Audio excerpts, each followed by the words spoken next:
Hey guys, I'm JanetOnOccasion, and today we're starting a Kislev campaign. That's right, Tzarina Katarin. You've seen the thumbnail. So I've been looking forward to this. I've been looking forward to this since the announcement, honestly. I always thought Tzarina Katarin was a really interesting character.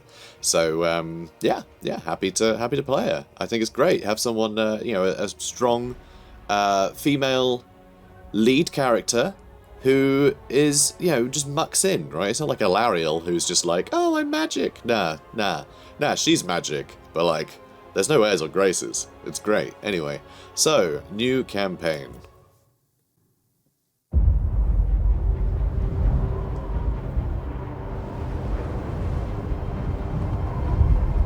This world has been sundered by a tide of arcane energy.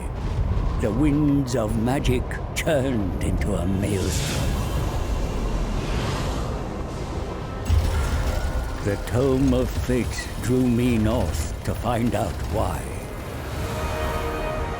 It guided me to a distant fortress steeped in blood. A battle was fought there. Though long over, the spirits still lingered. In the shadow of a broken portal, the trail ended. It was here the tome conversed with the dead. They told of Ursun, the bear god of Kislev, lost in darkness. A noble prince ventured to save him, yet he strayed from the path and was corrupted by chaos. Savior became executioner. A single shot, bound in faith forsaken, pierced Ursun's heart. And so the bear god roared. The tide that broke the world. Spirits, where lies Ursun now? Is he here, in the north? Beyond the maelstrom, in the realm of chaos, in the forge of souls. Is he alive? Wounded and dying, imprisoned in shadow. What shadow? A demon's? A master of the dark.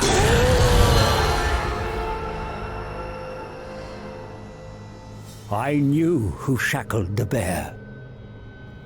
Belacor.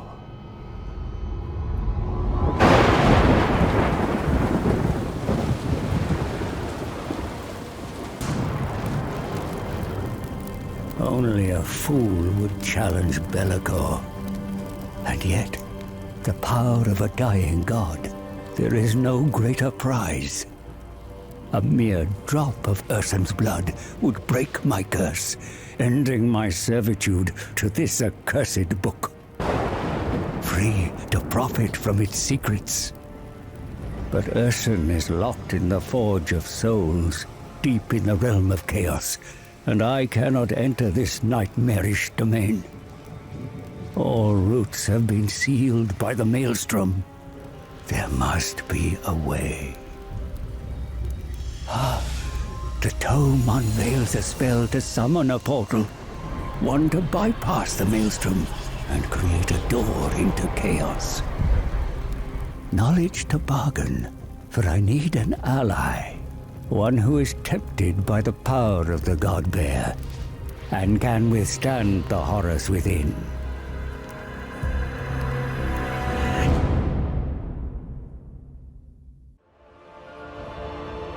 So, Kislev. The winds of magic royal are stirred into a tempest by the roar of a dying god. Our god. That's our bloody god. It's no good. Anyway, now demon and mortal alike must break through the eldritch storm and enter the realm of chaos in search of the ultimate prize. Will the demonic lords of chaos claim victory and find favour with their dark masters? Or shall the denizens of a world scarred by constant war endure the trials and temptations of the chaos realm?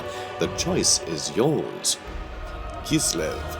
The Tsarina of Kislev, known as the realm of the Ice Queen, is the most northerly civilization within the Old World, a powerful and war-driven country.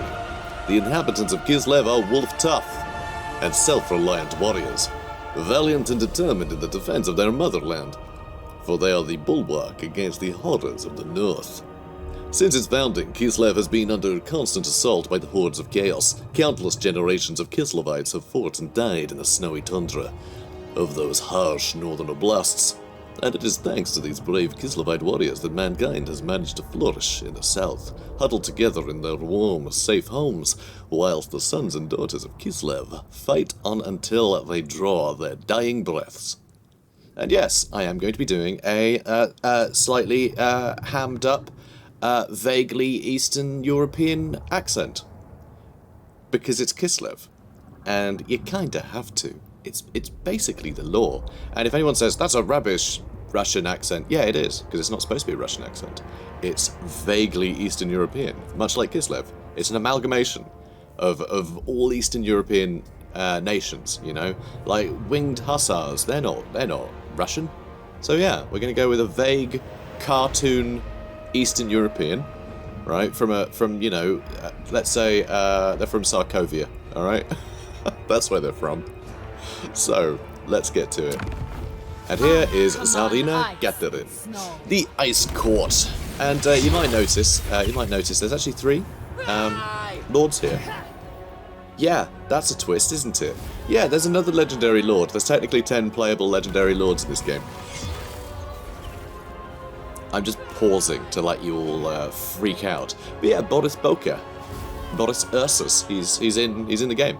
You can actually save him in a quest battle, and then he's playable. As you can see, I haven't unlocked the bloody guy, and I've done that battle, but I did it in a build of this game that didn't have achievements enabled, so I haven't actually unlocked him yet, even though I've done the requirements. So I haven't been able to play about with him.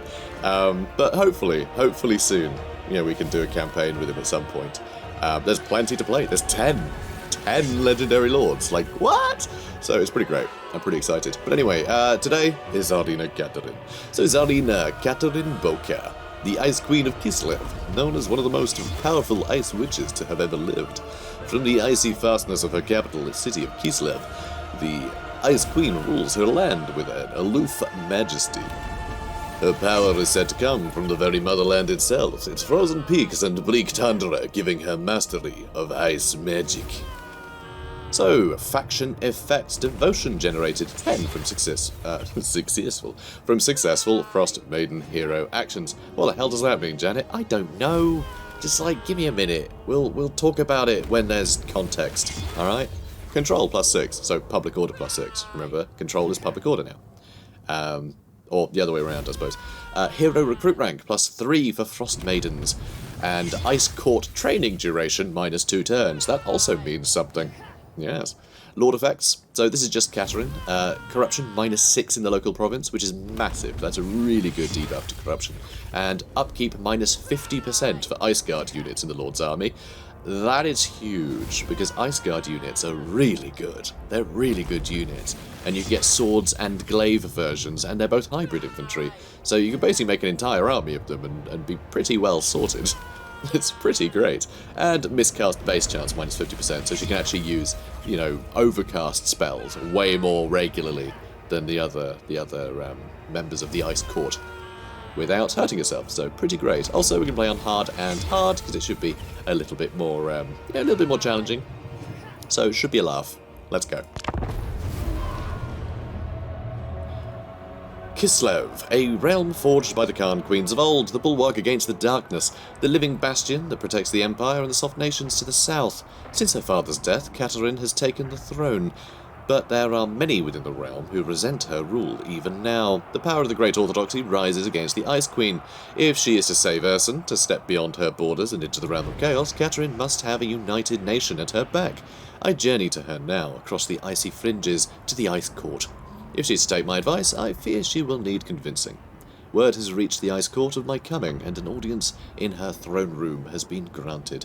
And of course, I didn't do that in a Sokovian accent, because it's the old man doing it, so I did it in my perfect old man voice.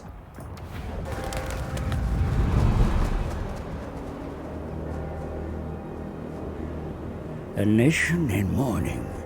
False news has arrived before me. They believe Ursun is already dead. My proposition will require a delicate touch. I speak the truth. Your god is not dead.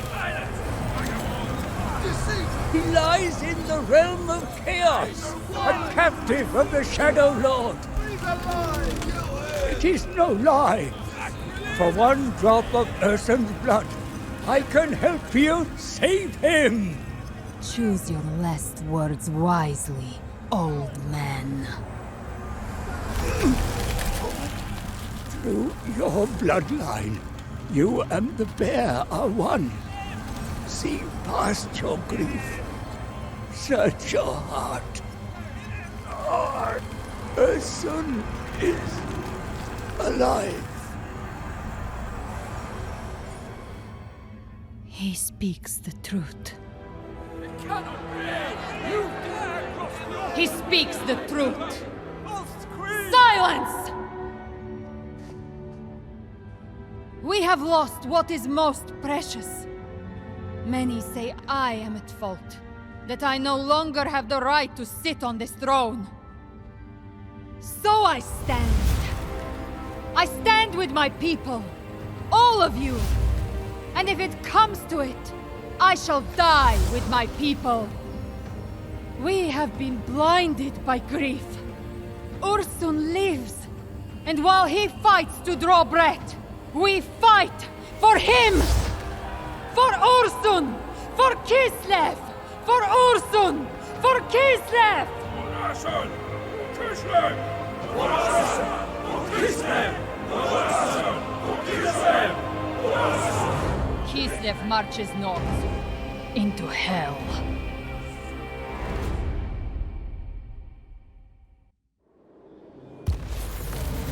Our goal is to rescue Ursun, the god-bear of Kislev, from the clutches of Bellicor. After fraught bargaining, my price is agreed, and I will do all I can to guide the Kislevites to their lost god. So once again, a super unique intro, and obviously, the intention's very obvious why they want to go and, rescue their god. It's their god, and he needs rescuing. It's very simple. But the amount of character development they do for Katarin there is amazing. Because we've seen she's willing to just, ice murder someone in the middle of a court in front of anyone. No airs or graces, like I said. But also, that speech, it showed a willingness to self-sacrifice and a sort of, real sort of feeling of camaraderie of we're all in this together. We all must go and save our god, which I think is brilliant. She relies on her people and she leads her people, and they're all in it together. It's very cool. I really like it. It's an interesting dynamic. She just mucks in with everyone else. I think it's great. Anyway, let's crack on. Come then, before I change my mind and cast you into the ice. Advise me. Your Highness, there are enemies close by that threaten your throne. If we are to save Ursun, they must be dealt with first. The Maelstrom has forced Northmen, worshippers of the Dark Powers, into Kislev lands. They have taken Kislev. Slay the trespassers. These incursions and the endless winter have sown doubt in the subjects of your burgeoning reign. Followers of the great Orthodoxy resent your rule. Pacify such malcontents through diplomatic means or martial might. Kostaltin, the supreme patriarch of Ursun's cult, is the instigator of this rebellious feeling. He must be dealt with. If left to fester, it shall cause a schism from which Kislev will never recover. Fortunately, there are allies to be found on our borders, to the west and south. Foster alliances with the Empire and those Kislevite tribes who have always been loyal to your bloodline. There is much to do, Your Highness, if the motherland is to be secured and your god saved. Let us begin.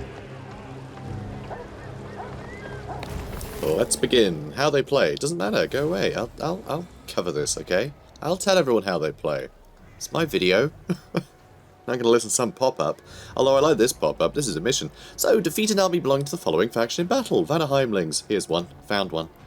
Displaced by the maelstrom, worshippers of the dark gods scour the motherland. A horde of Vanaheimlings even dares encroach upon the capital. A strong monarch cannot let this stand. Destroy them! Yeah, I can do that. Treasury, get an extra 1,000 quid, which is nice. Devotion plus 10, which means something, presumably. And we'll also get hero recruited. We'll get a Frost Maiden. I do like a good Frost Maiden. Alright. Tzarina Katarin, you ready? Yeah, you are. We can look over the units, but we're actually in the fight. So, Leif Gulbrandsen. Come at me, bro. Okay, so, we have the units. So here we can see the Ice Guard. We start with a couple of units of these. They're Ice Guard bracket swords. So these are the anti-infantry variant. We also get a variant with glaives for recruitment as well. So these units, one big downside to them is they have very little armor at 40. So enemy ranged troops will actually do quite a lot of work to them, honestly. But luckily, we have really good weapon strength at 27. That will be able to get buffed a bunch as we play. They have Frostbite, which lowers speed by 30%. They've got that on their ranged attacks and in melee. And they got the magic damage as well, so any physical resist can get completely circumvented.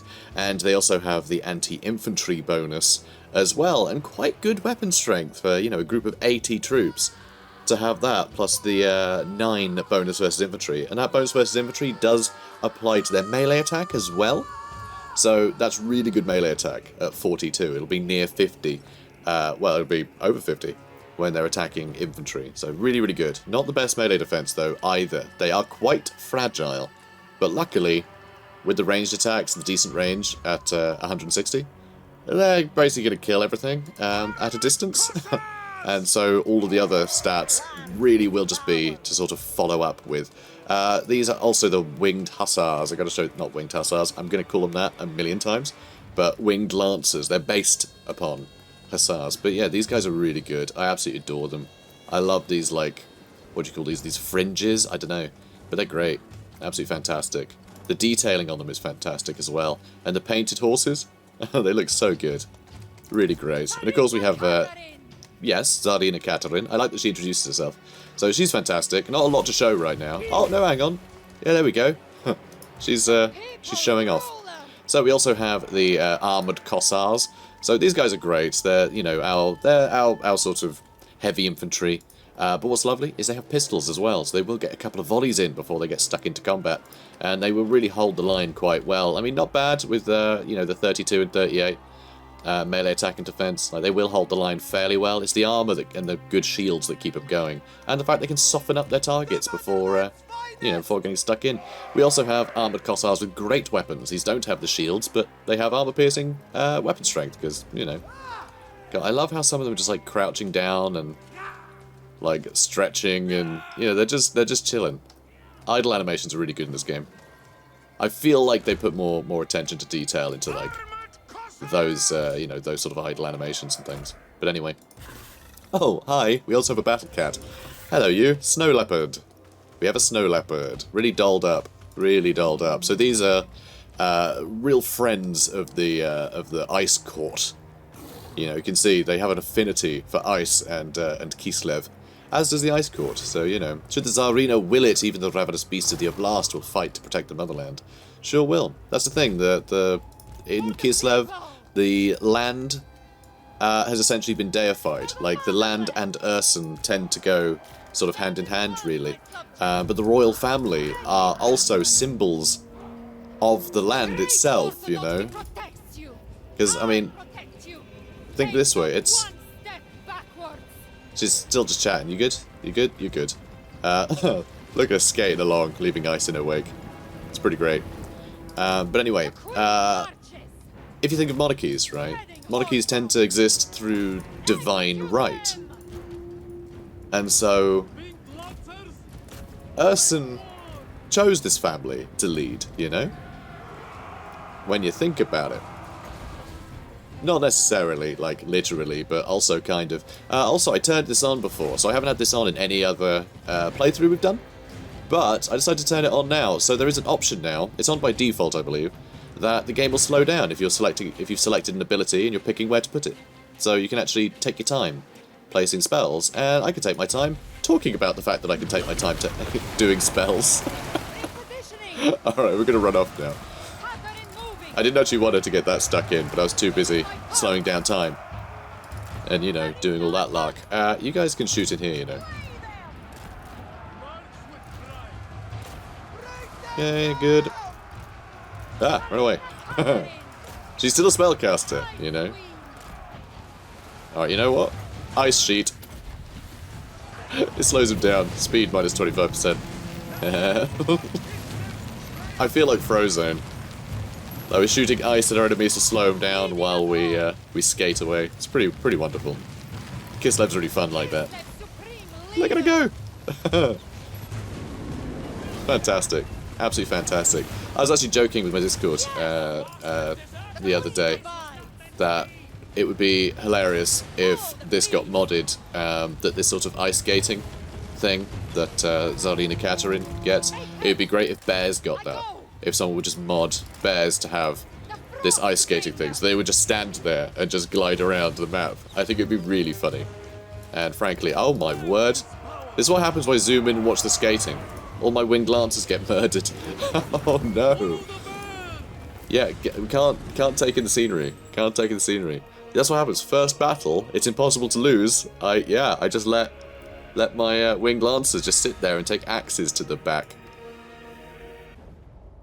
But yes, first day this game is out, okay, if there are any modders listening to this video, or, you know, heaven forbid, watching the video, then, yeah, you gotta make that happen, okay? You gotta get your ice skating bears. That needs to happen immediately. That would make my day. So, let's have a look. So experience, Tzarina Katarin, we got some extra money for the treasury, and we got some devotion, whatever the hell that is. And we can also get more devotion, because these are chaos boys. So anyone who worships chaos, if we sacrifice them, we get devotion. We won't have this option for like non-chaos stuff. We won't be able to sacrifice non-chaos stuff to them. This is us cleansing the cleansing Kislev of evil. It's pretty great. Pardon captives, or we can do Saliak provide. Saliak is basically Kislev's version of Shalia, who is the sort of empire's god of healing, and also worshipped in Bretonia. Actually, Shalia is fairly universal in sort of the realms of man, you know. But yeah, Saliak is what they're called in Kislev. We can execute the captives as well. So you know what? We're going to go with devotion. You know, we're not actually. I want to run out of devotion, which sounds like a weird thing to do, but it'll show off a mechanic. So I'm actually going to try not to get too much devotion at first. So Saliak provides. I need to make sure that our winged lancers will be back on their feet soon, and they are. They are back on their feet soon. Brilliant. So, let's crack on. We got an Ataman's administrator. The Ataman is essentially an administrator themselves. It's a governor, I suppose, is the best way to describe it. There is a system for that. So, yeah. The Ataman's administrator might be with Tzarina, but anyway. The man deals with the day-to-day running of his employers, Stanitsa, ensuring everything and everyone works properly. Ranked up in own territory. Lovely. Construction time, minus 15% for building the local province. Does that help much? Does it round up? I wonder. I never really focus on stats like this. I never remember how long it takes to build a building. And, you know, I never pay attention to that. But I'd be interested to know if anyone knows how it works in Warhammer 2, at least. Anyway, send your new hero to your army. Can do. No flavor text goes along with that. Your queen needs you. Recruit 2 new units. And your queen needs you, same as your king needs you, your country needs you. You know, the World War II recruitment posters, you know.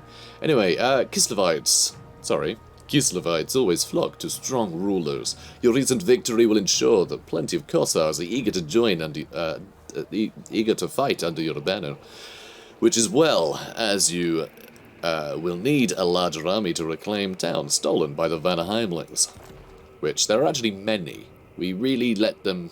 It's not like, oh, they happen to turn up near our capital. No, they've been conquering our territory for ages. It's ridiculous that it took this long.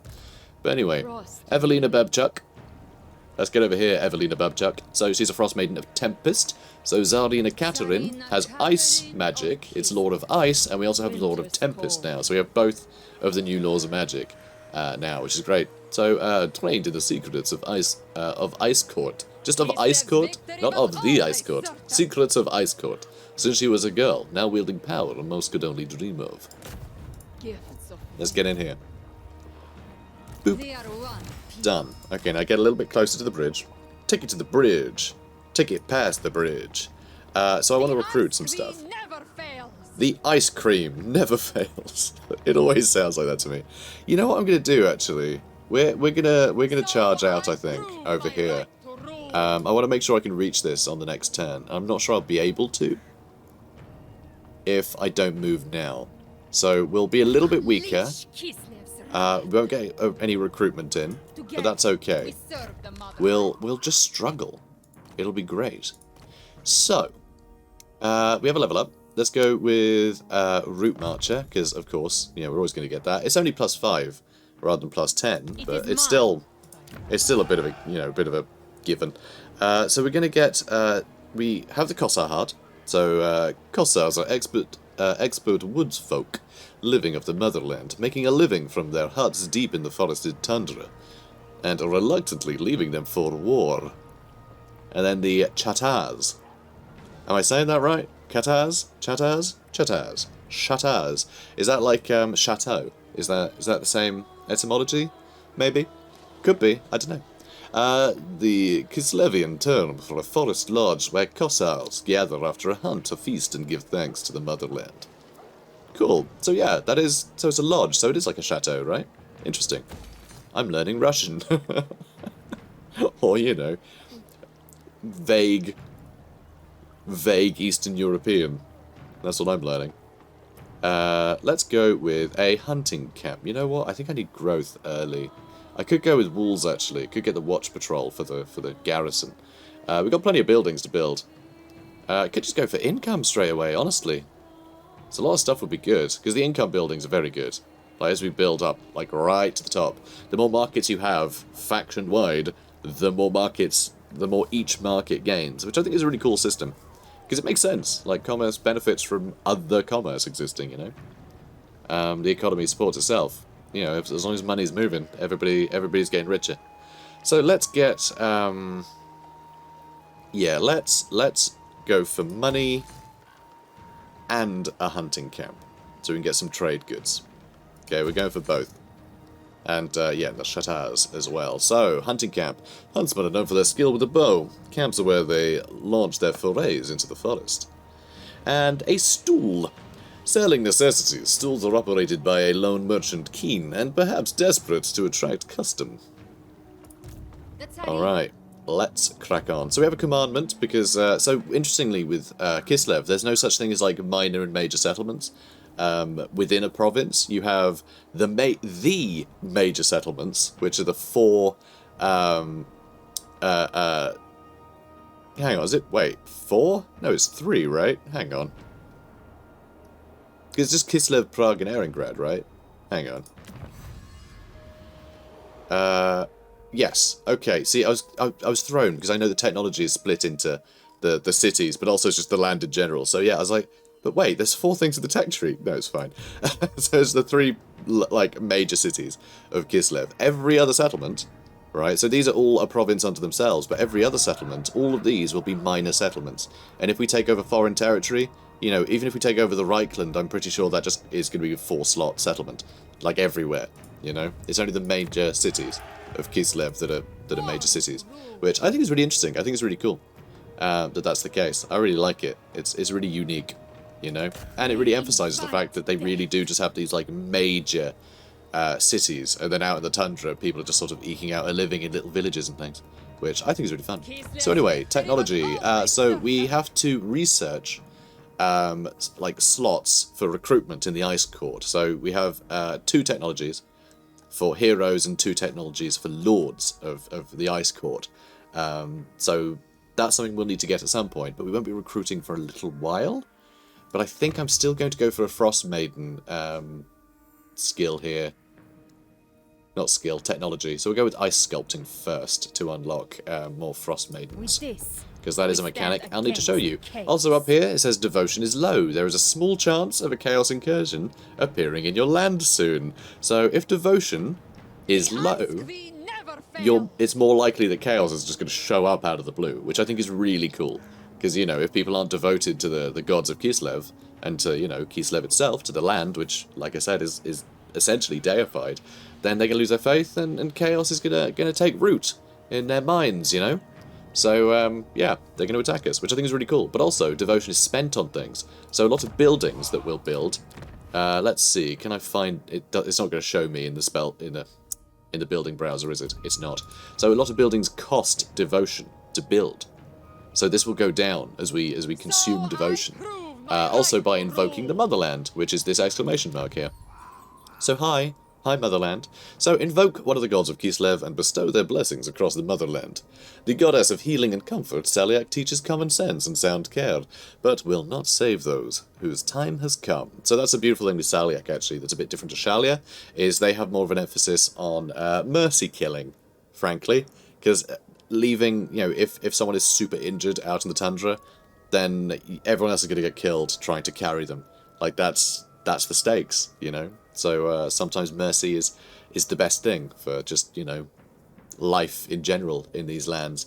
So that's sort of been built into their, you know, their sort of doctrine, I suppose, which is very cool. Then we have Daz, the god of fire and the sun. It was Daz who took the secret of flame from the sun and gave it to the ancient warrior chiefs.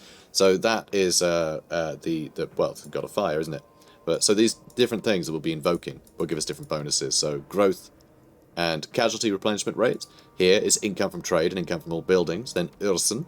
The fate of Kislev is linked in many minds to the fortunes and favour of the god of bears, Ursun.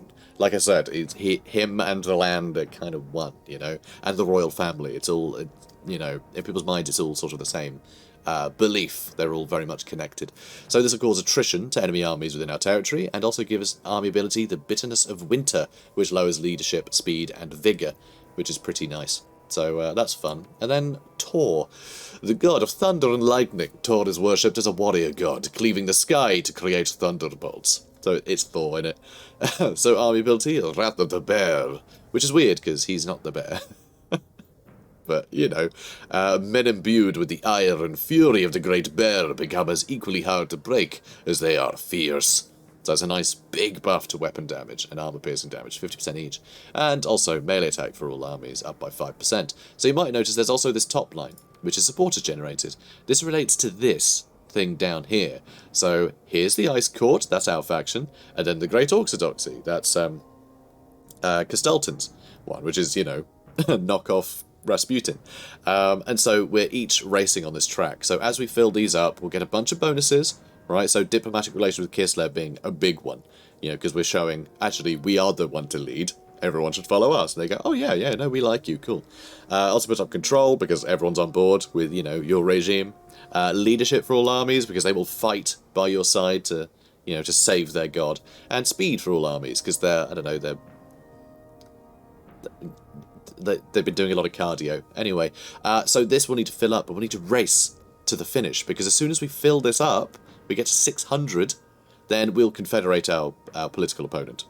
So, in other words, we'll confederate Castalton. Just automatically we'll get there and he'll be on our side instead of our rival. And that's what we need to do. You know, that's what we need to do. We'll also get a bunch of other bonuses here, which are just fantastic. But we can actually spend 5,000 coin or 200 devotion to knock him down a peg.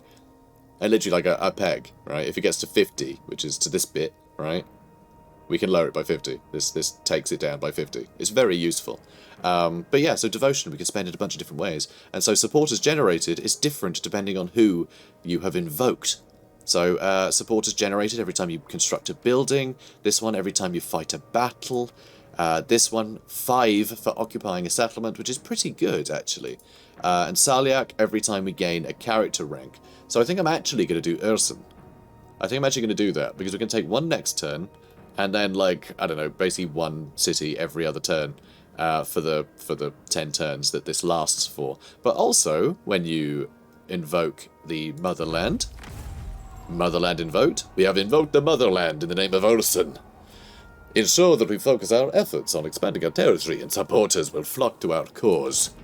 So here, you'll notice there's a storm brewing now. So, the motherland! The region is experiencing a storm. Yes, Katarin. So, basically there's a storm now in all of our territory. Every time you invoke that, your territory essentially gets, like, just a bonus attrition to enemies. So we can roam around fine. We're used to these climates. But the land is now hostile to everyone else. How cool is that? Because literally our faith in the country and knowing that it's this inhospitable thing that'll fight our enemies itself is great. I love that it mirrors the sort of the issues that Napoleon had, just historically. Pushing into Eastern Europe and Russia has been an absolute nightmare. It's been the motherland itself that has done most of the work in fighting off invaders. And so the idea of that being tied to the kind of religion is really cool. I absolutely adore it. So anyway, we have been really dragging our heels, but there's just so much cool stuff to talk about with Kislev. It's really cool. I love it. So, what we're going to do... recruitment capacity is really low, by the way. Like, really low.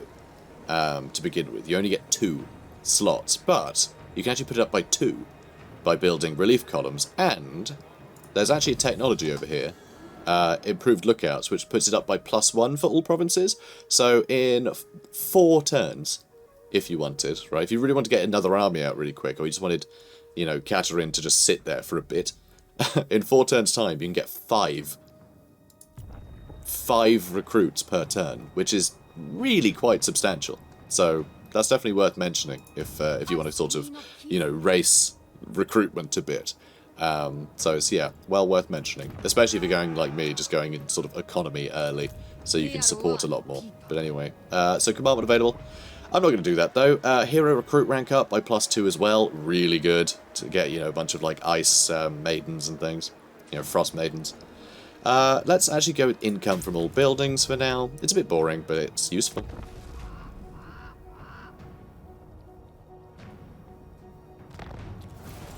Okay, so, cleanse Kislev. Well, I am heading to Kislev. The Vanaheimlings squat in Kislev, their bitterness and hatred to you only further inflamed by the defeat of Gulbrandsen's horde. They cannot be left to fester. As queen of the motherland, you must expel them without mercy. Done. They will fall. Come here, you. Come here, Wolfric Wolfsplitter. What a great name. Wolfric Wolfsplitter. Pyrrhic victory. It's going to be high casualties, but nah, I disagree. And here we are in Kislev. Kislev. Whenever I think of Kislev, I always think of that Monty Python song, Finland. If you guys know that one. I always think Kislev. Kislev's the country for me, whether marauding or raiding, or just watching BB, which stands for Blood Bowl, obviously. Anyway, I should do a music video. It'd be great. Alright, yeah, let's do something like that, okay? That'll do. Alright, we're just going to push in this main entrance and probably split up when we get to this, I'm not really sure what to call this. What would you call this? I wouldn't really say a church. It's something a bit more, I don't know. What? I mean, I wouldn't say a basilica. I don't know, what are the churches called in like, the sort of Orthodox... Orthodox Christian temples. What are they called? I don't know. I can't remember. I just remember that they were called something else from playing like Empire Total War. But I guess that's that, probably. I just remember them having a different name to church. It was something else. And they are building towers, because of course that is a thing that happens now in minor settlement battles. And this, believe it or not, is a minor settlement. They are stunning. I absolutely adore these. There's so many details. All the little logs and everything. All the log buildings and all these, like, tiles as well. All this slate. And then you also have all this green, which I assume is, like... Is that just supposed to be copper, but it's too cold to oxidize? Is that what that is? Is that why they have that, that green? I honestly don't know. I honestly have no idea. So we actually have bitterness of winter that we can use on the enemy, but we won't use that now. And yeah, we have the slowdown thing. I will probably turn that off for later episodes. I just wanted to highlight that because I keep forgetting to. So Lord of Tempest, we have Hailstorm, which is a really cool ability. It's just a nice... Where's a Hailstorm? It's like piercing bolts and similar similar abilities. We're actually going to attack that piercing tower. I don't like the idea of him continuing to shoot us. And we're going to move over here and shoot this barricade down. Okay, good. I'm going to get rid of that quickly. I certainly hope so. Need to get rid of him too. Need to get rid of these little sods. Alright, you charge in. Be a dear. Alright, shoot that. I don't think you're going to be able to reach, are you? No, you're not. But these guys can shoot this barricade. It's really not going to do much damage. You guys are going to take, like, all of your ammunition to do that. That's fine. If you can break that barricade, I'll be pretty pleased. And yeah, we are diving in behind him. And it does seem that the enemy are getting a little bit stuck over here. So I'm just going to attack there. And so they don't run away so much, I'm going to try and hit them with... What's this one called again? Ice Maiden's Kiss. Because it causes frostbite, so it'll actually slow them down. That seemed to go alright. Yeah, 20 kills. Almost 3,000 damage. Which, yeah, almost as much as Katarin currently. So that's going really well. Love it. Could get some more units in, but... Oh, they got on the tower already? Which is very strange. That shouldn't still have health. That's still on... I mean, that's still building, but I can attack it. That's... Towers seem a little bit bugged from time to time, but they don't quite make any sense. Anyway, you guys can move in here. Things are looking a bit iffy over here, actually. Aw, poor snow leopard. Snow leopards are feeble as hell, by the way. They are real feeble. Like, I know that probably sounds like a bit ridiculous. It's like, it's an ice leopard, it's a ferocious beast. Yes, it is. It is, but it's not as good as the unit. But it's okay, because Tzarina Katarin can actually summon them later on. All of the Ice Court can summon them. So they're not, like, the greatest unit in the world. But when you summon a few of them, that anti-large bonus and everything, they're just a great, like, support unit. Just to sort of aid your spellcasters, just have them side by side fighting. It's just a way to sort of supplement their damage. Which makes a lot more sense when you're in a position where, you know, you're, where, you know, they're free, essentially. Where they're free units. Oh, these are Marauder champions, no wonder. No wonder. Unfortunately, they're getting shot in the back.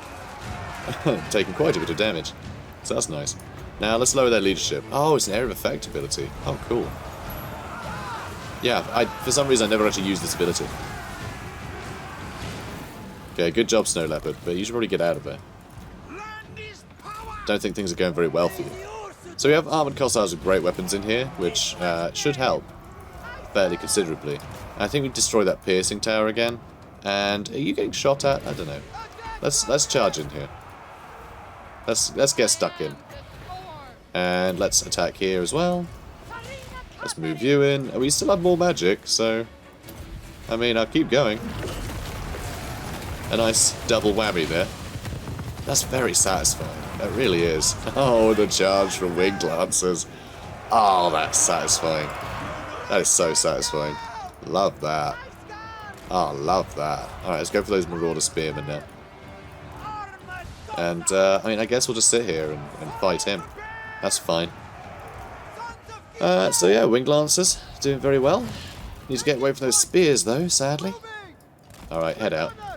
And, let's get the members of our Ice Court stuck in again. So we don't have much magic left, though we do have 27 more in reserve. That's the thing, these spells are quite cheap. Ice Maiden's Kiss is 6, and it's 6 for Hailstorm as well. They're fairly cheap. And you know what? I think you're probably good to run back in, actually. I think we'll probably get them. Don't know what else I can really attack. I think I'll just, yeah, there we go. Army losses? I feel like it should be. Alright, let's go chase down those Marauders. You guys doing a great job. Yeah, there we go. That's army losses. Yeah, done. Excellent. Absolutely fantastic. Well played, ladies. Well played. So cool. I love these, like, ice arrows. They look great. So, decisive victory. Amazing. Oh, Helm of Discord. Helm, yes. I love this thing. This is really good. So it's a really good debuff. You can do every minute and a half. 25 seconds it lasts. And it's minus 24 melee attack and defense in quite a decent area. 35-meter range, like an area around the caster. It's really good. It's so useful. It just really lets you just win any engagement, you know? Really good support unit. And great when you have spellcasters leading your armies. So more devotion, we've got some more treasury, and we've got some more experience. So, let's occupy. Veteran warrior. Let me tell you a tale of the last time the Dark Gods invaded the motherland. That was a fight to behold. Won a battle with 8 or more infantry units. 1, 2, 3, 4, 5. Well, alright then. Hedge wizard. I guess that's.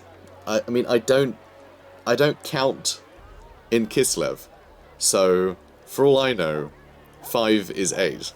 You know, maybe that's the case. Anyway, hedge wizard, instinct, luck, and no magical training whatsoever. What could go wrong? Won a battle.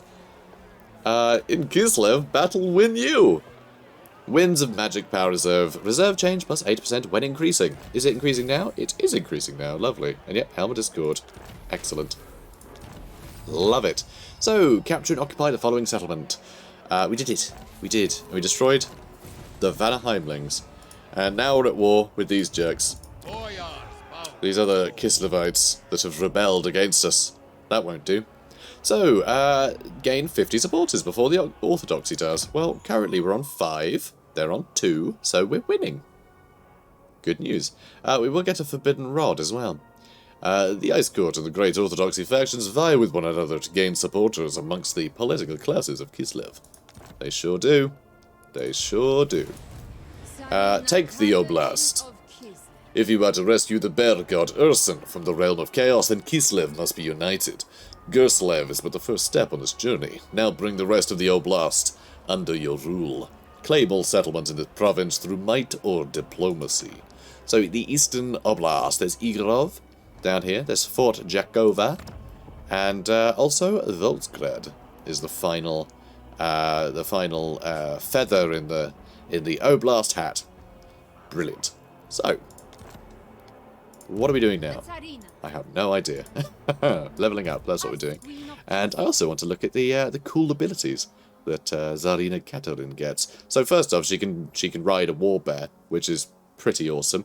Also, Guardian Cool. This is what lets her summon a snow leopard, and you can have a better snow leopard. So greatly increased melee attack and melee defense. And I think they don't degrade slower. My bad.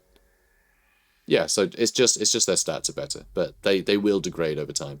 And also, Snow Leopard Stalk gives extra speed for Snow Leopards, and it gives them Stalk, so they'll be quicker, so they can get on top of enemies quicker, and no one will see them coming. And when they have a speed of like 100? Yeah, 100. So you can get them up to 110 speed, and no one can see them coming. So you can just get them to dive on top of enemy spellcasters and things, which is very cool. It's a really cool thing to have. So really interesting, like support creature, like a support assassin. It's kind of weird, but like they aren't like a frontline unit. They can't just like sit and fight stuff. You really just want to use them as sort of scalpels, I suppose. I really like them. They're really cool. So yeah, and a war horse, but horses are stupid. They're just skinny bears. They're silly. Ursa protection gives missile resistance, and right. Ice Mistress. So this gives a 25% cooldown for Lore of Ice spells, which is very significant. It also makes all spells cost 1 less Winds of Magic, and then Crystal Sanctuary upgraded, Death Frost upgraded, and Heart of Winter upgraded all cost an additional 1 cheaper. Really cool. So that's her like opening thing. For her unique abilities. Then Embodiment of Winter gives extra 10% hit points, 15 armor, and 20% weapon strength, which is rather nice. Indomitable Spirit gives extra leadership and melee defense for Ice Guard units. I did say their melee defense is pretty low, so that extra 8 is significant. Then Frost Affinity gives an extra 10% speed, which honestly is very boring for like one of her like top line sort of unique things, just 10% speed. It's a bit rubbish, honestly. I'm a bit disappointed by that one. And then Khan Queen, devotion generated per turn, so that's useful. for sure. That's you invoke the motherland a lot more often. And also diplomatic relations go up with Kislev, and all provinces gain +1 control. And then finally, Shield of Ice. Now this is a big deal. This is much better than 10% speed. This is 8% ward save for the Lord's army. That means that's 8% less damage from literally all sources. Which is amazing. So good. So good, that one. And then, of course, she has all of the ice magic as which, well, we'll go over as we unlock them. So, you know, no point me telling you about them. You want to see them in action, right? Otherwise, there's no context, and context is important. So, first off, we're going to go with Inspiring Presence. I do want to make sure that I get maybe Firing Drills. I might actually go straight in with Best of the Court, which puts up melee attack, defense, and missile strength for Zargard and Ice Guard units. Well, not missile strength in the case of Zargard units, because they don't have missile weapons at all, but, you know. With this, I got. But yeah, it will improve our Ice Guard. We will be relying mostly on Cossas, though. See? Cossas. So get a couple of those. Can get some units from global recruitment, but I don't think I want to hang about that long, honestly. I think I want to get to it. We will, annoyingly, so this is one thing I find a little bit unusual actually about the map, is Kislev is part of the Eastern Oblast, but there's no road going from Kislev to the rest of the province, which makes it not really feel like part of the province. You know what I mean? It's very odd, but there's just no road to the rest of the province. So how is that, like, how does that sort of run as one, like, administrative block if it can't even, like, you can't even have safe passage between the towns of that administrative block? It feels very odd to me, but, you know, whatever. So we will have to crawl through those woods, which is a bit of a pain. Speaking of woods, should we get some Hallowed Woods? I think we might. I think we might do that. We'll probably get the farm first, though. And saying that, I would quite like to get the palisade built. So I think for this first one, for Kislev, we're actually going to get the Orthodoxy Shrine. This is going to cost us 30 devotion to get. So we're going to be very low on devotion and probably going to end up with a Chaos army attacking us at some point. That'll be a laugh. So, the Orthodoxy Shrine. In fact, this might tell us what that thing's called. A chapel or a church. Okay, I guess they're just called churches then. I guess they're just called churches. That's answered that question. Thanks, game. Thanks for getting that covered. So, only shrines sanctioned by the Great Orthodoxy may now be worshipped at. Those who ignore such edicts risk being accused of heresy. So that's a bit rough, because basically Kislev is full of, like, folk gods and things. So the idea of being like, no, only sanctioned ones is, you know, it's a bit severe, but that's you know, the Great Orthodoxy, I suppose. So let's grab that shrine. So yeah, supporters control, lowers corruption. It's useful to have. Supporters as well. It's, you know, it's jolly handy. So you also have some things to get, huh? Except you can't equip anything. Skills. Let's get you scouting. I want to make sure we get a bunch of magic items nice and early. So we'll get some Cossars, recruiting, and I guess that's it for the turn. And I think, so I'm going to show you that in a few turns' time. Or will I? I would quite like to show you this in the first episode, so I'll get it in before the end if we don't get the technology. I think we'll probably get the technology in time, though. Because this isn't a campaign preview, but it's still episode 1 of a series, so I'd like to, you know, show you at least the basic mechanics. So, recruit 2 units. We did do that. Oh, we're good. We're good at this. So I'm going to move right to the edge. And hopefully we better reach this happily next turn. I know we get slowed down in the forest a little bit, but, you know, we can also get some ogre bulls. So there's an ogre camp nearby. So when you're near an ogre camp, because remember, ogres, if you remember the blog, obviously you haven't seen the gameplay yet, we're not allowed to show you any of that yet, but ogres, their mechanics are basically every settlement is a minor settlement, and their major settlements are the camps that they put up. So they put up a camp, and that camp is what, it's a, like, a sort of an army that could be garrisoned. It's like a horde army, is kind of how it functions, but it can't move. So it's like a, yeah, it's just this sort of static thing, and you can build it anywhere on the map. And you can stock it with units, and yeah, that's a thing. And so we'll bump into these as we explore the map. And if we do end up bumping into an ogre camp, we can actually get mercenaries from that camp. So you don't have the ogre mercenary events anymore, like you do in Warhammer 2, right? Instead, it's actually the faction exists, so it's if you bump into that faction. It doesn't have to make up a camp, because camps are actually a mechanic. So there you go. Mercenary units in the army. You can only get one. But hey, there we go. We have ogre bulls in our army now. Isn't that fun? I think it is. I rather like it.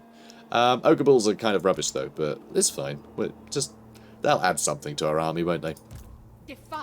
And Cossas will add Cossas to our army. So, Kislev. Let's get this stuff built up as well. By the looks of it, our income is going to be keeping up with the extra money we're spending, which is quite handy. So, let's end the turn.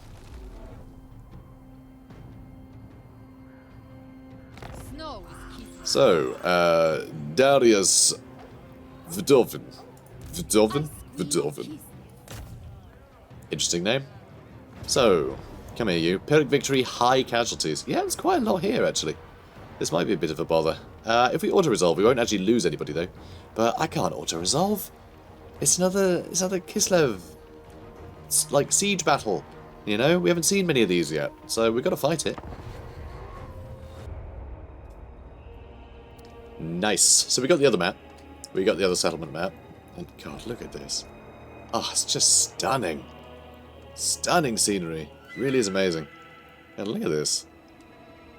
So cool. So yes, here's the settlement. So we will be coming in through this palisade. Nice little Ursun statue there, welcoming us. And nice frozen over, slightly frozen over. Nope, not that frozen. Anyway, whatever. There's water there. And I'm not sure what this little stage is here. That's strange. Huh. So yeah, we'll be fighting our way up here into the various areas. So there's a capture point here, minor supply location. I'll be building towers and barricades from that. And we want to work our way right up this hill. So we can also deploy over here and attack from this side. So we can push up various ways. So, you know, again, another capture point there. And we can go up this hill. Or this one, into the main area. Or we'll just sort of fight away in here and we'll kill everything in this area. We'll see. It depends how much they retreat. Right. So, Cossas. Let's get you over there. You can hang out with a tiger. You know, I'll probably just send these guys in all willy-nilly. I'm not precious about the ogres. I'm going to use them like you would use ogre mercenaries, which is make them do as much heavy lifting as is not even reasonable. Just try and make them do as much heavy lifting as you can. You really want them to be useful to the battle, you know, to help you win the battle, but also die. You really want them to die. Because if they die, you don't have to worry about paying them later. Because you have to pay them in food, and if they're not happy with the amount of food you've given them, they will take the food from your bones. So you really don't want to, yeah, you'd really rather they died. I know, harsh, sure, but they're unfeeling monsters. They really are. They are like morally blank. They just don't have a moral compass. It's literally just like food or not food. That's their considerations. That's all they care about. That's it. That's literally it. So, let's try and kill these Cossas. March with pride. Eat ice. Eventually. There we go. Yippee! And yep, we'll smash down the barricade. Actually, quite quickly. Turns out ogres are quite good at destroying these barricades, huh? Except now they're only knocking the middle bits out, which is annoying. Right, let's put you lot on guard mode. Start shooting those Cossas. Have to deal with that arrow tower as well. But we'll get it. We'll get it. Just more Cossas there. No biggie. Alright, you know what? Let's just get one of you out in front for now. And let's start using hailstorms. Shall we? Good. Hopefully they'll go down pretty quickly. What are you doing? Oh, you did destroy that. Oh, brilliant. Okay, so let's move you lot up. Let's move the Cossas. And yes, I have to say it like that. It's the law. I don't make the rules, guys. Alright, let's move you up a bit. And you know what? Kind of need to destroy that tower. In fact, can you all just shoot that tower? I mean, I know you can, but I like to ask nicely. Alright, see if we can hit these guys. So, armoured Cossas. Well, we've got some pretty good armour piercing, so we're going to try and get them. And tower's been destroyed. Did not last long. Oh, they don't tend to. Where are you going? Oh. Platform got built again. It's very stubborn. They do that a lot. Kislev. Alright, let's move in. You lot can move in too. And I think I'm going to use another hailstorm on these Cossas. And yep, our ogre bulls are getting absolutely slaughtered, but the enemy has been pinned down and is getting blasted by Cossas, so this is perfect.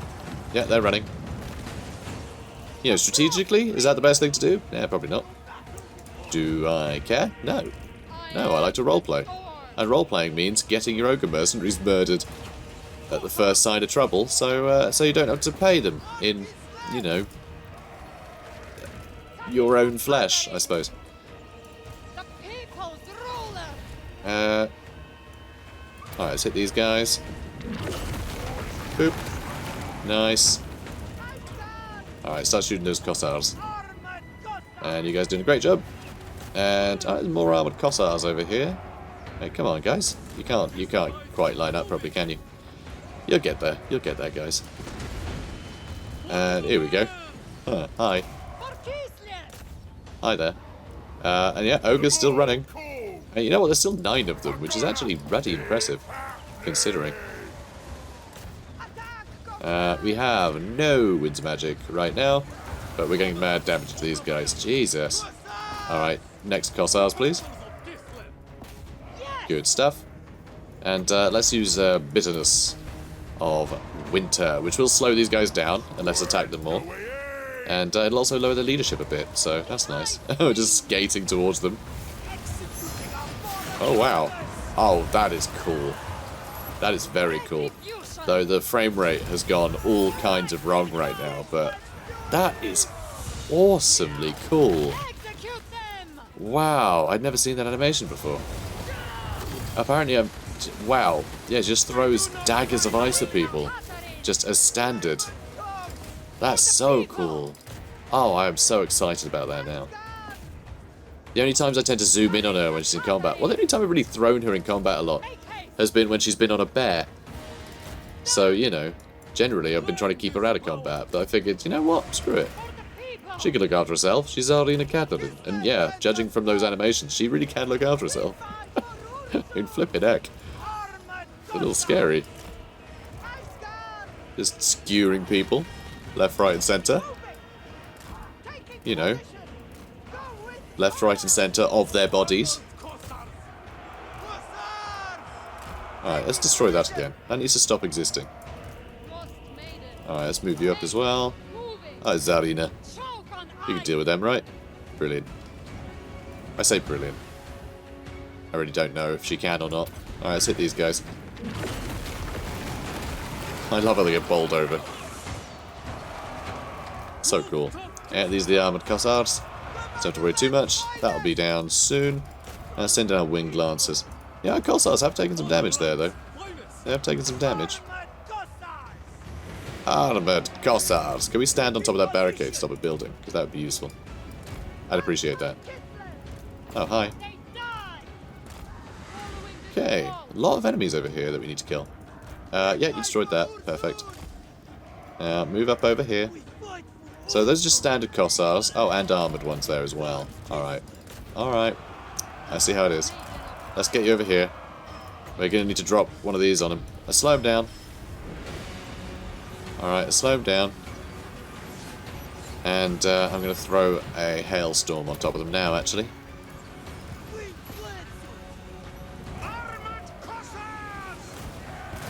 Okay, good hit.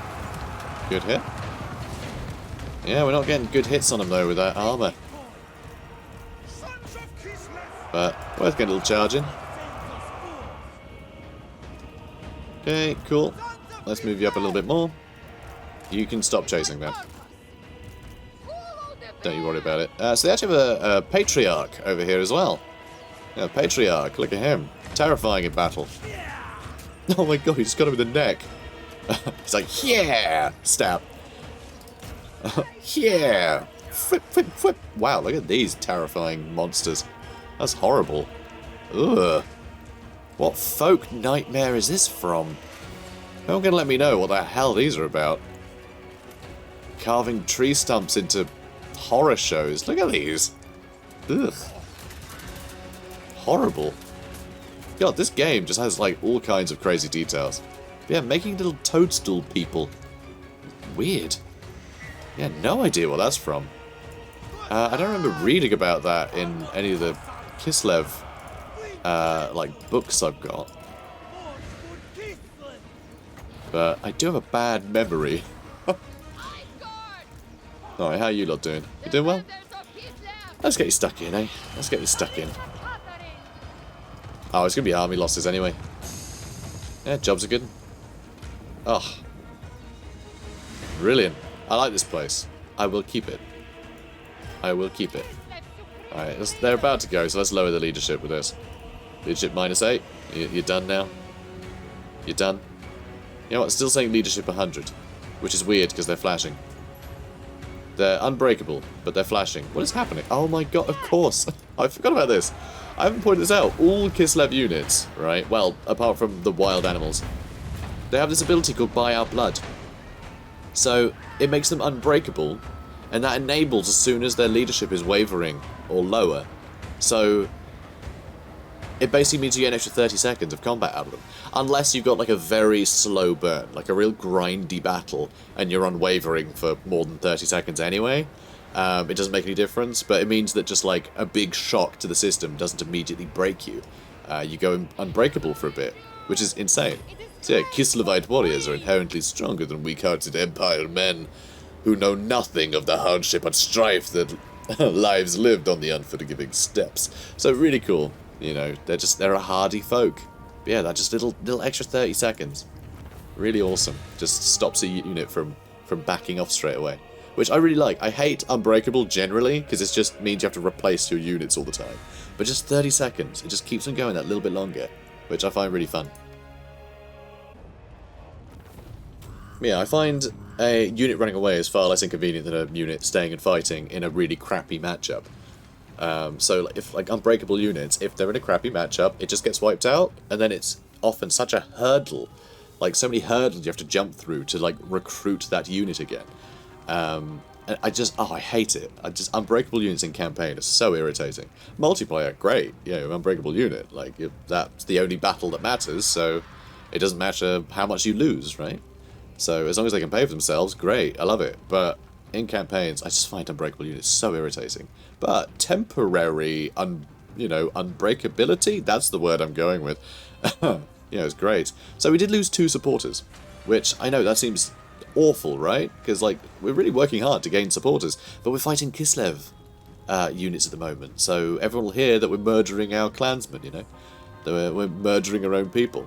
Which is essentially what we're doing. I mean, they might be rebellious, but it doesn't really matter, you know?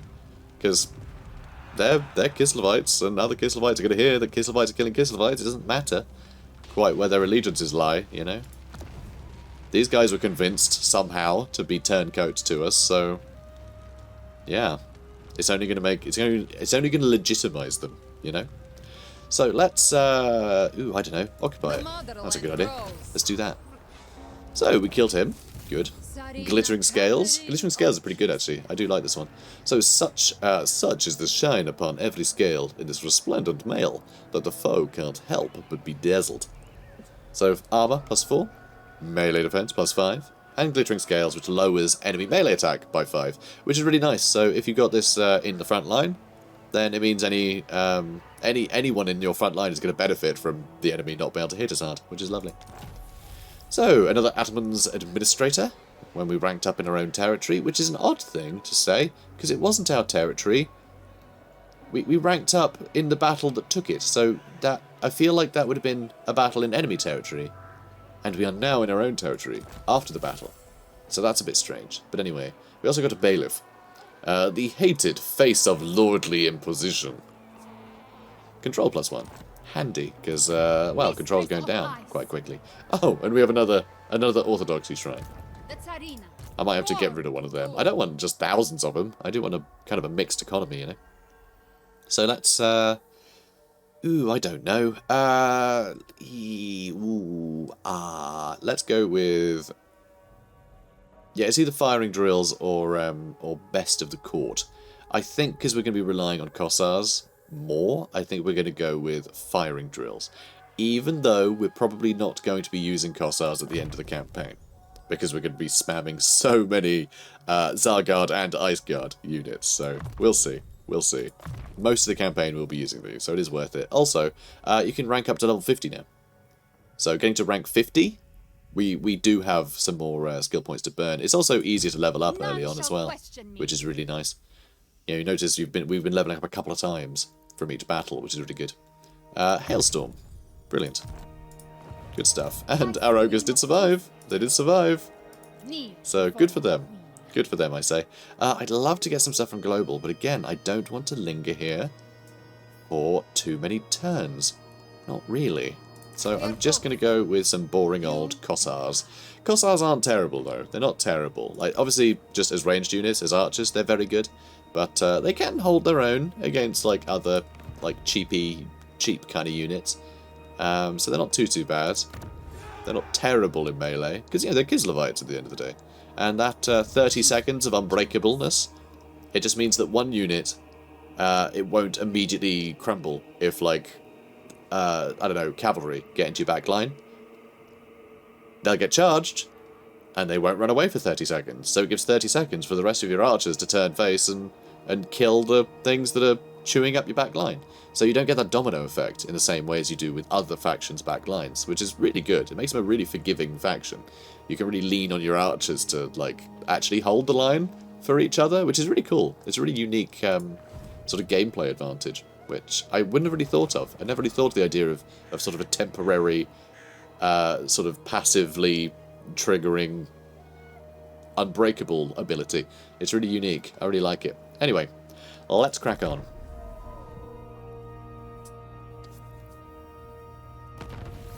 Technology researched. Ice sculpting. That's a technology, apparently. An important skill for acolytes of the Ice Court is learning to carve and shape its abundance through manipulation of the highly volatilized magic. So, cool stuff. So we get hero capacity +1 for Frost Maidens, and unlocks an Ice Court training slot for Frost Maiden heroes. What the hell does that mean, Janet? Well, I'm going to show you. Carved from ice. Recruit a character trained through the Ice Court. Well, we're going to work on that, okay? We're going to work on it, so shush. So, treasury +2,000, and we're getting obsidian lodestone for it, which is great. With spell resistance, not magic resistance, spell resistance. Magic resistance doesn't exist anymore, because magic damage is always a benefit now. However, you can negate damage from spells, which is different to magic damage. Magic damage is a thing that people have on their weapons, like that. See? Magical attacks. So that's good. That ignores physical resistance. This negates damage from spells. So, recruit 20 new units. I can do that, eventually. Just give me a week. Wars rage the length and breadth of this land. In such times, only the strong can hope to survive. Build your forces in order to meet the threats that face you. And, oh, what was that we're going to get? Standard of the Empty Steppe. Ooh, Vanguard deployment for somebody. That could be fun, especially if it's like an elemental bear or something. Surprise, it's a bear. I'd like that. I'd like that a lot. Alright, so move up. And we also just met Tzarina Katarin. How fun is that? Good old Tzarina Katarin. So let's build that up. It's a shame we can't be in channeling stance when we are recruiting. It's a pity. Because I would like to put up Winds of Magic more. Because we've got pretty good reserves, but I'd love this to get maxed out. So we can just spells all day, you know. Spells for days, guys. Spells for days. Right. So, we met Tzarina Katarin. So we've got a few things to do. Right. So I haven't really done any diplomacy yet, which I should. So let's... here we go. Brilliant. We can trade with a bunch of people. So let's actually get military access with them. We may need it. So we'll do that first. I love that quick deal is a thing now. It's so good. So the Brotherhood of the Bear is here somewhere. So again, we're going to try and trade here. And you can trade with everybody now. Like, there's no limiting. There's no limitations to trade. anymore. It's not like you have to have access to their capital or anything. So it's made it much simpler. And better for it. It was always a bit unnecessary, the hoops you had to jump through. It just made trade impossible in a million ways that were, like, that shouldn't have been impossible. If you know what I mean. It was like a needless... Yes. Only to die in battle. That's what I was thinking, yes. Them throngs of Drengi. Bye, Ungrim. So Ungrim's in the game, by the way, and so is Valmir von Rokov, in case you wondered. I know everyone's always asking about Valmir. I know how much you guys love him. So, okay, good. Technology. Let's pick a new one. So, growth sounds good to me. It's a bit boring, but actually melee defense with Cossas is probably useful too. Casualty replenishment rate's good too. There's actually quite a lot of stuff. Ammunition reload time for Cossas is nice as well. Wins of magic power reserve, plus 15% when increasing for all armies. That's really good too. Oh, there's so much stuff here that's really good. It's all really good. There's some good tech. Alright, let's go with hooked axe blades though. Let's go with that. I think the melee defense of Cossas is wonderful. So, now we can do the ice court. So this is the ice court. So you can have 4 people going through their ice court education, essentially, at any one time. And each technology, you know, there's a technology for each of these slots that we unlock. And you'll notice there's Frost Maidens of Tempest and of Ice that we can get. So we can, you know, get these recruiting. So, before a Kislev spellcaster can be recruited, they must be sent to the Ice Court for training. Here, each candidate will have the opportunity to acquire a number of character traits. So this is actually a little bit misleading, because the Ice Court, girls are sent there constantly, and the ones that don't have the magical aptitude to become Frost Maidens or Ice Witches, well, just Frost Maidens, Ice Witches, just a higher rank of Frost Maiden, essentially. The girls that don't make it to that are trained in warfare and become the Ice Guards, and given, you know, magical weapons created by, you know, the Frost Maidens and Ice Witches. So it's basically like Black Widow. That's basically the system it is. They're widows from Marvel. It's that kind of thing. It's just, yeah, women trained to be killers, which I think is really cool. It's such a cool concept. Horrible, you know, but I mean, deadly warrior women. It's cool, you know. I watched Xena growing up in my formative years, and it had an effect on me. So, right, Frost Maiden heroes. Evelina Shevchenko is being recruited. I know, a bit boring, right? This is, oh, so we don't get the hero? No, not yet. This is going to take 6 turns, but what's really fun is every turn we're going to get, well, not every turn, but several turns before we actually get this character, we're going to get random events pop up where we basically decide their training. So yeah, oh, I've got an alarm going. Stop it, alarm. Stop. Stop. Good. I was supposed to wake up. As you can see, I'm awake. Anyway, so I've lost my train of thought. Thanks, alarm. That was the alarm that I set to interrupt myself, clearly.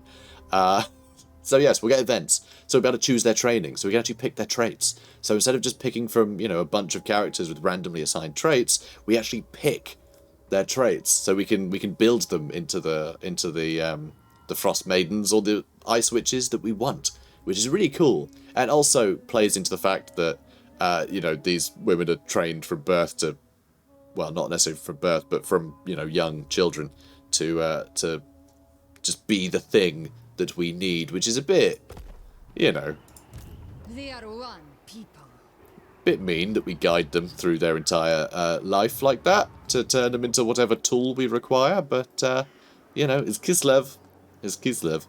But I don't entirely know how that whole thing works. If it's like noblemen that sort of donate a child in order to win like political clout, because of course the Ice Court is always run by the sort of the matriarch of Kislev. So, you know, Tzarina was in charge even before she was Tzarina, but then I guess her mother would have been in charge of the Ice Court before her, and yeah, you know, all the Khan queens for all of history. So I think it's a way to get clout. So, you know, here's a girl, give me political power. You know, I think it's that sort of deal. But I'm just assuming. I don't actually have any hard data on that currently, unfortunately. Or if there is hard data on that, I've forgotten it, because, like I said, I've got a pretty bad memory for this stuff. But anyway, so that'll do for the turn. Let's move on.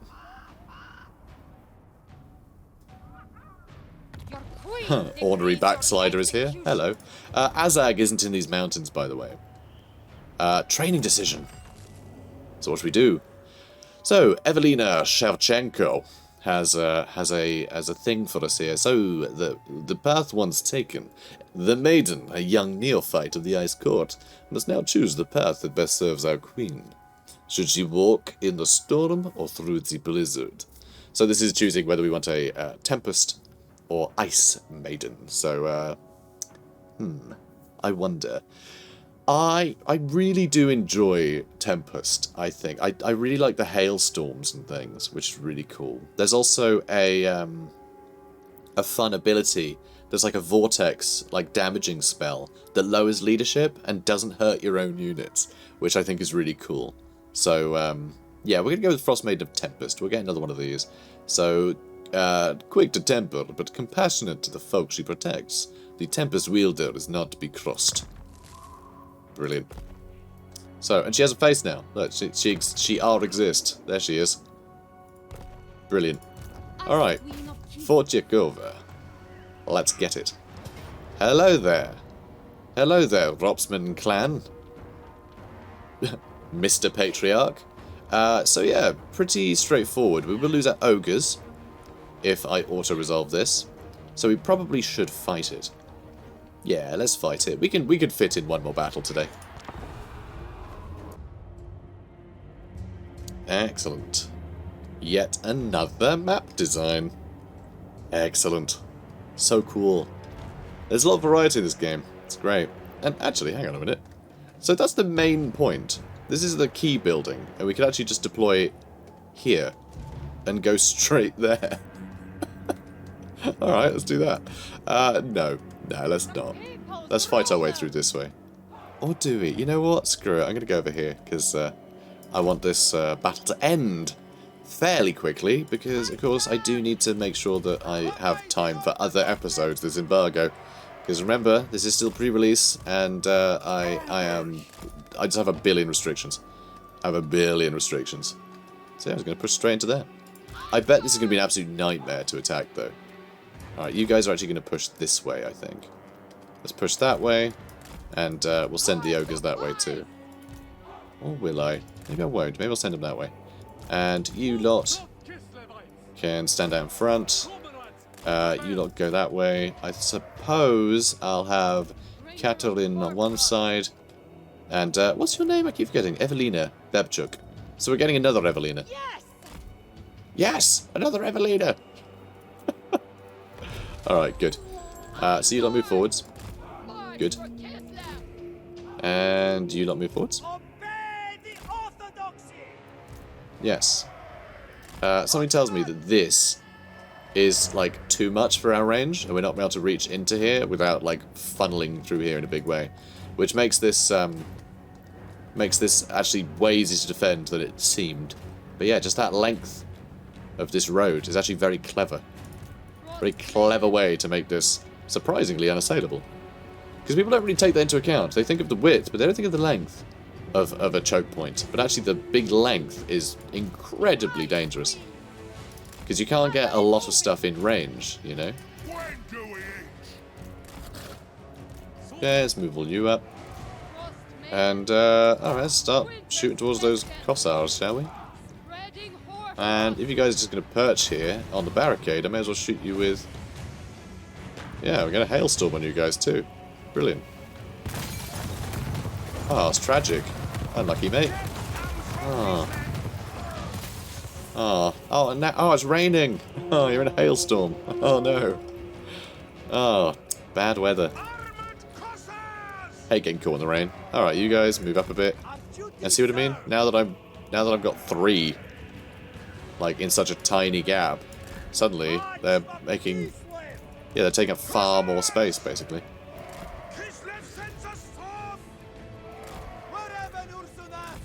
All right. Move in. Yeah, you girls doing great. Yeah, still quite a lot of them, actually. Following the squall. I would like to hit these guys, the armoured Cossas. I think he's got quite good armour piercing, you know. So let's try and hit him. Now you go for them next. And, oh, they're building a tower here? Oh, rude. Oh, good, we did hit them. Let's hit them some more. Alright, shoot this barricade. What are you doing? Don't just shoot the barricade. Well, you're all going to get in each other's way now, aren't you? Yeah, you guys don't have line of sight. I mean, we're getting through it, apparently, but... Alright, you guys are shooting. Tell you what, you guys can reach the barricade, right? Yeah, you guys can move here and shoot the barricade. Perfect. Yeah, that'll work out great. Probably. And, I don't know. I guess I'll just attack that way. You guys are all attacking. Frame rate's having a bit of a mare. Okay, let's hit these guys too. Hopefully they're not going to move over. Good, they're not. Excellent. And those armored Cossars are getting torn apart. Oh, we've actually broken through that. I guess you guys finally got some good shots in. Good. Good stuff. Alright, you guys move up. And you guys move up. And you guys, I suppose, move up a teensy bit. And we're moving straight through those armored Cossars. Fine by me. Okay, good. Alright, now you lot, can we spread you out a bit? Oh wow, you can hit again, huh? We get Hailstorm often. It does not have a long cooldown, huh? It does not. So you guys doing okay? And now we can hit him with the old Helm of Discord, which is very nice. There you go. Let's go for those Cossars. You go for those armored Cossars. And yes, I even have to say armored, in a vague Sokovian accent. I feel like I'm referencing Marvel a lot today. That's the thing. I mentioned Sokovia, and now I'm just like in the mood for Marvel. I enjoy those movies. I think they're rather good. Right. Who else should we hit? These are all armoured, are they? Oh, they're not. They just have spears. Spears aren't going to help you from this. I mean, I'm kind of surprised armour helps them from that, honestly, but, you know, is what it is. Alright, let's hit them. Don't have enough for a hailstorm right now. Though, these guys getting shot in the back with ice arrows. Pretty great. Pretty great. Also, I just realised we had one unit that had one... Like, they actually got wiped out completely. Like, entirely wiped out. How on earth did that happen? No idea. Should send the ogres in. And you lot. Send them all in. Okay. So they do have Victor Ungol here. Probably murder him. Those armoured Cossars have almost used up all of their ammo. So they'll be after me in a second. Okay, good. So these guys are... Okay, yeah. Yeah, they're still in the fight. I thought army losses were kicking in, but no, not yet. Not yet. You want to slow them down? Nah, probably don't need to. So we still have... Wow, we still have 49 in the reserve tank. That's a lot. That's a hell of a lot. Huh, this is pretty good. Alright, they're running forwards, that's fine. Now it's going to be army losses, huh? But these guys will be unbreakable for a bit. Huh. That was really cool. That's such a great ability. For that last-ditch thing. The fact that it sort of survives army losses, I think is really cool. It's a really cool ability. Like, you could technically suffer army losses and then win. How cool is that? Like, you could actually suffer army losses and your guys will be like, no, we're not running yet. And then win the battle.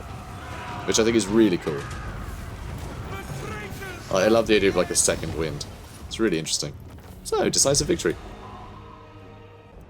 So one thing that is a bit silly though, is that unit of armoured Cossars.